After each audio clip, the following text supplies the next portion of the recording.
খলিফাতুল মুসলিমিন আমিরুল মুমিনিন হযরতে ওমর ফারুক রাদিয়াল্লাহু তাআলা আনহু যখন খলিফা হয়ে গেলেন, হযরতে ওমর ফারুক রাদিয়াল্লাহু তাআলা আনহু একদিন চাইলেন মুসলিম বাহিনীর অবস্থা সচক্ষে দেখবেন। মুসলমান সৈন্যবাহিনী বিভিন্ন দেশের ভিতরে যারা যুদ্ধে গিয়েছে তাদের খবর তিনি চোখে দেখবেন, নিজে নিজে গিয়ে তাদের খবর নেবেন। হযরত ওমর চিন্তা করলেন মুসলমান বাহিনী বিভিন্ন দেশে যুদ্ধে আছে, আমি নিজে যাব, তাদের খবর নিবে, খোঁজ খবর নিব। কারণ যখন প্রেসিডেন্ট সৈন্যবাহিনীর সামনে দাঁড়াইয়া যায় তখন তারা দুর্বল হলেও শক্তি পায়। কথা বলেন না কেন? মুরব্বী যদি সমাজের সামনে দাঁড়াইয়া যায় ছোট ছোট যারা আছে তারাও শক্তি পায়। হযরত ওমর চিন্তা করলেন আমি যাই, মুসলমানদের অবস্থাও জানবো, মুসলমানরা কি অবস্থায় আছে তাও বুঝতে পারবো। এই বলে হযরত ওমর ফারুক রাদিয়াল্লাহু তাআলা আনহু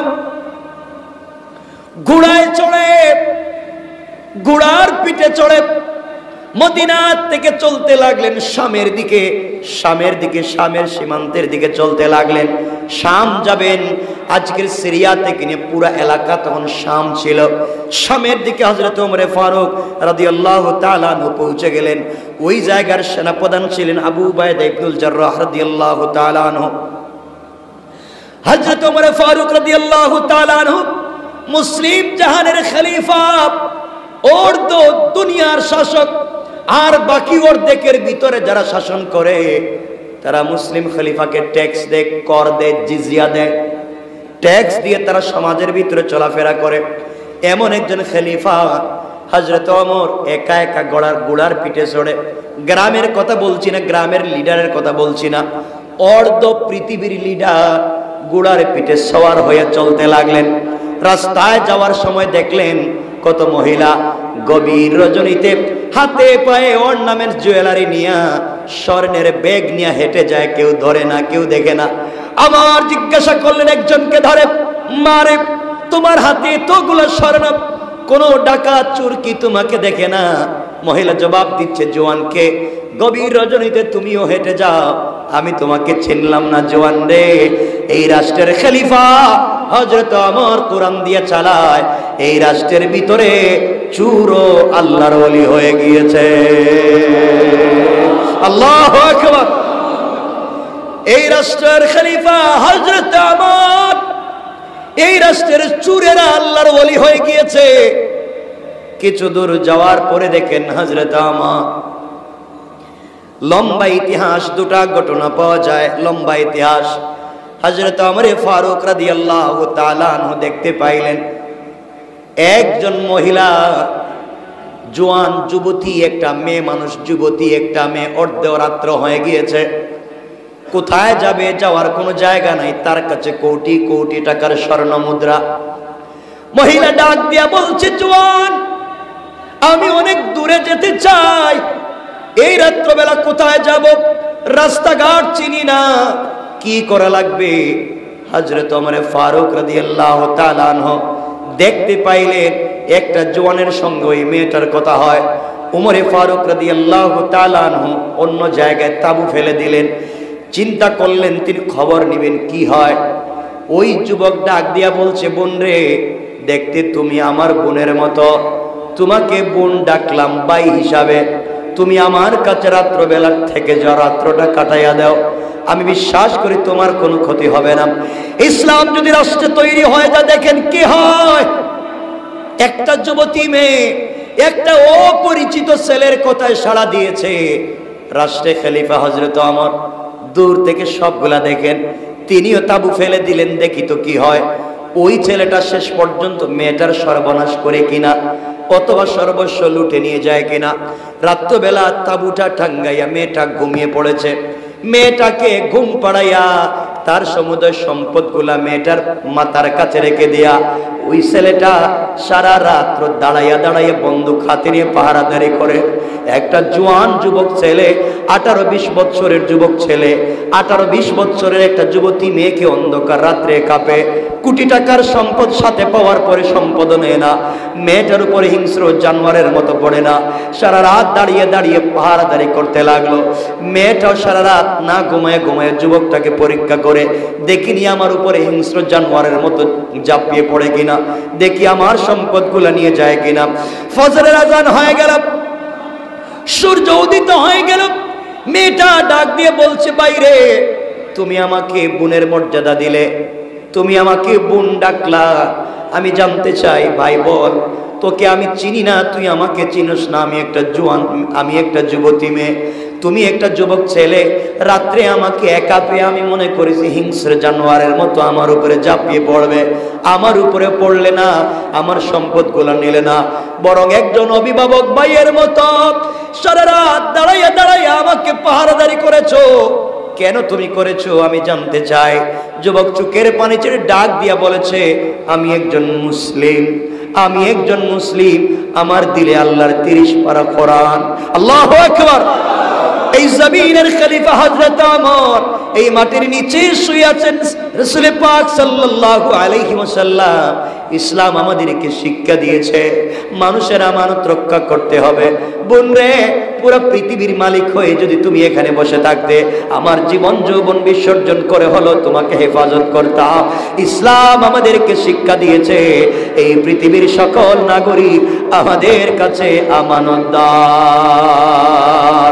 মেয়ে ডাক দিয়া বলছে, বাইরে যেই মুসলমানের ভয়ে, যেই মুসলমানের চরিত্রের কথা শুনে পলায়ন করতে চাইলাম, তুমি সারা রাত দাঁড়াইয়া দাঁড়াইয়া পাহারাদারি করে আমার কাছে ইসলামের যে সৌন্দর্য তুলে ধরেছো, আর দেরি করা যায় না, তুমি আমাকে কালিমা পড়াইয়া মুসলমান বানাইয়া দাও। ইসলামটা কেমন সুন্দর ছিল, কেমন চরিত্র ছিল ইসলামের। হযরত ওমর ফারুক রাদিয়াল্লাহু তাআলা আনহু আস্তে আস্তে করে হাঁটতে লাগলেন। সংক্ষেপ করে দিই, লম্বা হয়ে যায়। ওমর যখন চলে গেলেন, দীর্ঘ পথ চলবার পরে আস্তে আস্তে করে শামে চলে গেলেন। হযরত আবু উবাইদা ইবনুল জাররাহ রাদিয়াল্লাহু তাআলা আনহু হঠাৎ করে তাকাইয়া দেখেন অর্ধ পৃথিবীর রাষ্ট্রপ্রধান একা একা ঘোড়ার পিঠে। আল্লাহু আকবার। অর্ধ দুনিয়ার খলিফা হযরত ওমর ঘোড়ার পিঠে সওয়ার হয়ে এসেছেন। হযরত ওমর চিন্তা করলেন, আমি তো অনেক দূরে মদিনায় থাকি, শাম অনেক দূরে, আবু উবাইদা তো ভদ্র ফ্যামিলির, সমাজের একটা উন্নত সোসাইটির পরিবারের ছেলে। আবু উবাইদা ভালো পরিবারে ছিল, দামি দামি খাবার খাইছে। দেখি তো এখন আবু উবাইদা তো সেনা প্রধান, কি খায়, কি হক আদায় করে, বিশাল বড় দায়িত্ব, যুদ্ধের ময়দানের সেনা প্রধান আবু উবাইদা। তার ঘরটা কেমন, তার বিছানাটা কেমন, তার দস্তারখানটা কেমন, তার খাবারটা কেমন, খাবারে কি কি আইটেম থাকে দেখতে চাই।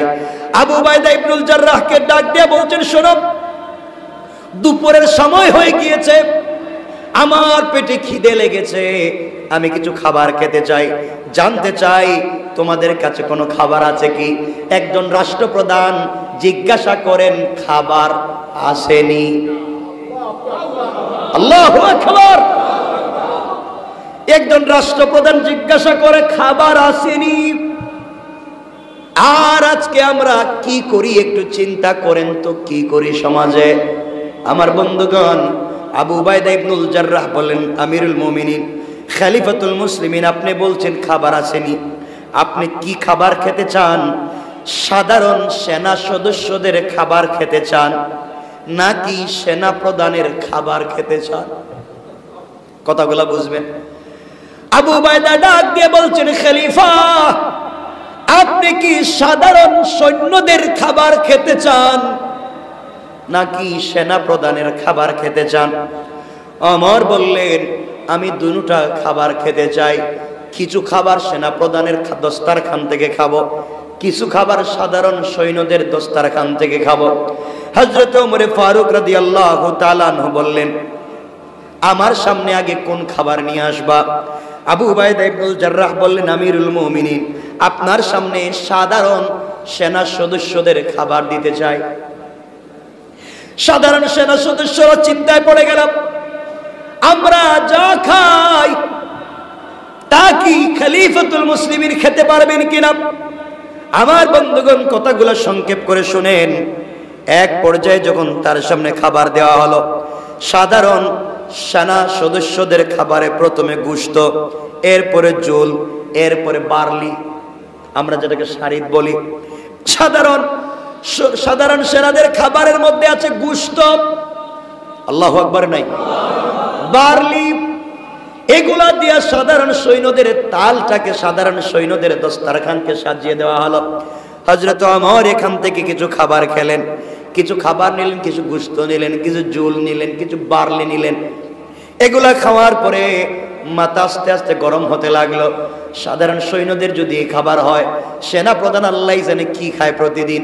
এবার বলছেন, আবু উবায়দা, আমি সেনা প্রধানের দস্তরখানে খেতে চাই। আমিরুল মুমিনিন হাজির।